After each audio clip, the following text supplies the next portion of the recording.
এগুলো মোমেন্টস বলে। তোমরা এটা নিয়ে আলোচনা করবে, কথা বলবে, এটার জন্য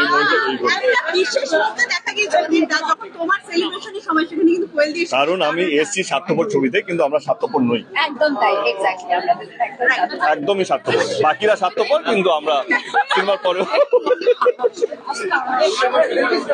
আস্তে আস্তে বলো।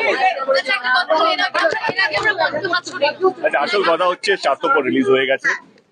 আমার মনে হয় কি দারুণ রিভিউজ, যা পড়ছি, যা শুনছি, যারা ছবি দেখতে ভালোবাসে, এক্সপেশালি যারা ছবি দেখতে ভালোবাসে, এবং আমার মনে হয় প্রচুর ফ্যান্স আছে কোয়েল মল্লিকের এবং বাংলা ছবির বিশেষ করে।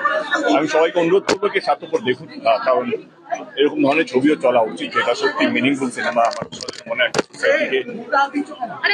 সোসাইটিকে প্রেজেন্ট করে, এবং দুর্দান্ত কাস্টিং। এবং সুরিন্দর ফিল্মস আমার খুব প্রিয় একজন প্রোডাকশন হাউস, এবং রানেদা, নিষ্পাল সিং, সুরিন্দর আঙ্কল সবাই আমার কাছের মানুষ, ঘরের মানুষ, এবং Koel Mallick definitely my closest friend from the industry.